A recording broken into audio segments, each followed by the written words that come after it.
Hey everyone, and welcome back to my indie game devlog series.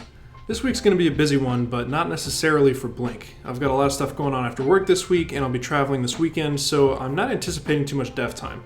That said, not having much time has not stopped me before, so let's see what we can knock out this week. Last week I implemented a neat little progress bar on the in-game screen to show you how close you are to unlocking a new character. It works, but it looks pretty bland, so I'm looking to use some particles and maybe lighting effects this week to spruce that up a bit. You guys also wanted to see an unlockable character as an extra reward for the 99-cent in-app purchase. I asked you guys what 2 new characters I should create, and the results are in. Coming in at number 1 with 12 thumbs up after a day at least is Matthew, who suggests I make my Devduck character unlockable. This is a great idea. So great in fact that this was going to be my Easter egg. I might have kept it that way too, but so many of you guys agreed with Matthew that I'm left with no choice at this point. Luke had the other popular idea. Some insect totally unique to Blink, not necessarily based on a real flying insect. That's an awesome idea, so I'll be creating and implementing both of those this week. And yes, I'll still have an Easter egg. I just have to figure out what it'll be. I think that's all I'm going to have time to scope in this week. It's just after 6 o'clock on Monday, so let's get started and see if we can't make that progress bar look a little bit better.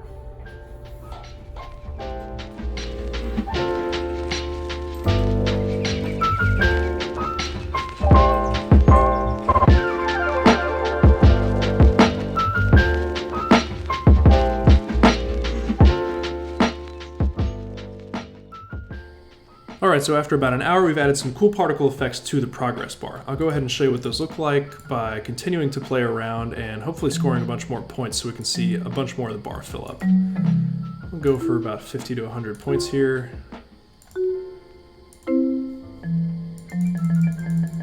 And we should see the bar fill up quite a bit more, and as the bar is filling up there's a particle emitter right on the edge of the fill that shoots out a bunch of particles. I think this is a big enhancement, just makes it look a little bit more exciting if you make a bunch of progress because you'll have even more particles filling up the screen as the progress bar fills up. And one more quick enhancement before I call it for the night. I wanted some better way to highlight the character that you're about to unlock, so I added a point light behind this character image. The closer you get to filling up the bar, the higher the intensity gets on this light, from a value of 0, where it is right now, to a value of 10, which is about right here. So as this progress bar fills up, you'll see this light increase, and I think it's just a nice way to highlight that you're getting closer to unlocking that character as he lights up. So with those enhancements to the progression system kind of finished up, the last thing I need to worry about this week are those new unlockable characters, both drawing the art and getting those integrated into the game. So I'm going to take the rest of the night off tonight, but next time you see me, I'll probably be drawing up some new characters.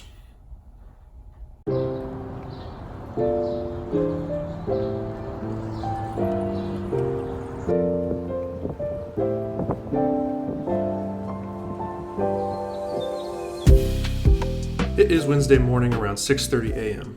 I'll be traveling for the weekend starting tomorrow, so this will be my last morning at home for development for this week's devlog. I've got a pretty clear plan for this morning. I need to add 2 extra cards to my unlock screen for the 2 new characters I'll be introducing. The Devduck character will be unlocked by the 99-cent purchase, so I want some way to show those purchase details from the unlock screen. For that reason, I'll be creating a canvas to show the details of the in-app purchase. This will just let you know that you're removing all ads and unlocking a new character. Let's see how much of that I can knock out before work.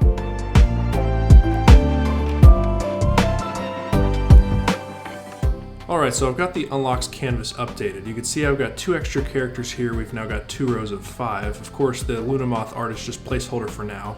For the last naturally unlockable character that you can just get by playing, it'll be some insect that doesn't exist in the real world, only in Blink, and I have not drawn or sketched that out yet, so that's still to come. And of course, for the last option here, this will be my little Devduck character that I might make a modification to, and this will only be unlockable via the 99-cent purchase. My next step is to make this actually selectable even though you haven't unlocked it yet, so that when you do tap it, it'll open up a dialog telling you what you'll get for your in-app purchase. So that's what I'm going to work on next.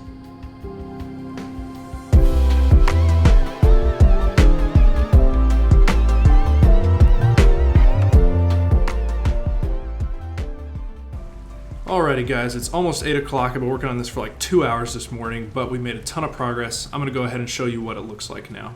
If we go to the unlock screen, of course we see both rows of 5 characters, and we can assume this last one would be Devduck, but you can see he's lit up and interactable, and he's got a text value of 99 cents here rather than a point value. If we've not made the in-app purchase yet and we go ahead and click on that, it takes us to this new canvas that I laid out this morning. For 99 cents, your purchase will remove all ads from Blink and unlock the Devlog character. Of course, that's what will be shown here once I actually create that. From here, we have the option to go ahead and make that purchase. So I'll click it, and for now, it's just simulating having made the purchase.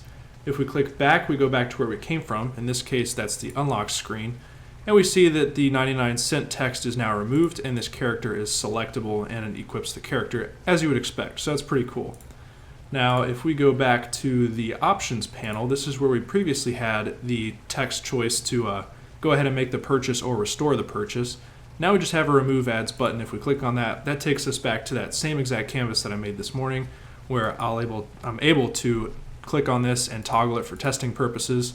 And if we go back to where we came from, in this case, the options panel. So I think I've created this pretty good system for seeing what the in-app purchase does. You can make that purchase from multiple places where hopefully it makes sense to the user. And overall, I think we've set up a nice foundation for actually creating these two new characters. All I should have to do now is do the pixel art for those and just pop them right into Unity.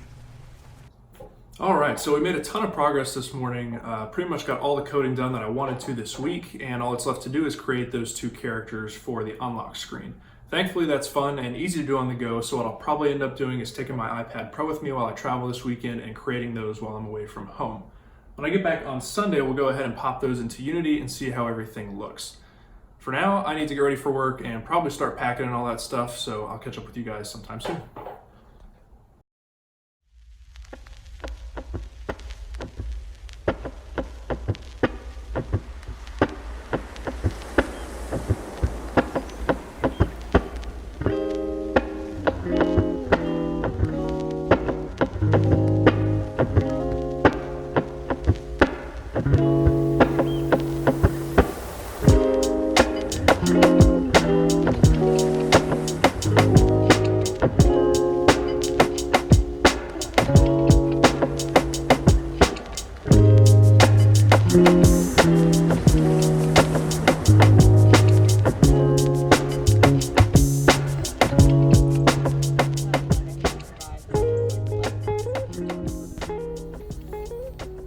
What's up, guys? It's Sunday. Just got back into town and finished running errands and stuff. The last thing we have to do for the devlog this week is to go ahead and take the artwork that I made for the new unlockable character and my devlog artwork and plug that into Unity and the changes that I already made to the progression system. So let's go ahead and do that. Alright, so I spent a few minutes incorporating that new artwork into Unity, and as you can now see, we have our new playable characters in the game. Rather than create my own kind of interesting looking insect for Blink, I took a viewer's suggestion that I thought was really funny and implemented a fat flying pigeon. So as you can now see, one of the last characters that you'll be unlocking before Devlog is the pigeon, which I think is great. If you go ahead and head back to the unlock screen, you will have also noticed that the Devlog character is implemented. He'll come along with the 99-cent purchase that removes all the ads from Blink. So if we go ahead and click on him, he is selected.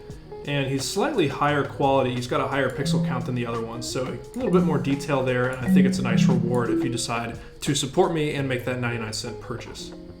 Before I end this week's devlog, I wanted to give you guys one piece of great news. I finally received my credit card for my business in the mail, so that means I can set up my Apple and Android developer accounts and get Unity Plus, and really get the ball rolling on testing Blink and getting it feature complete and balanced and in your hands sooner. So that was a huge step. Really excited about that. Thank you guys for all the support you've given me so far. Really appreciate all the ideas you give me in the comments and all that stuff. So yeah, just thank you, and I'll see you in the next video.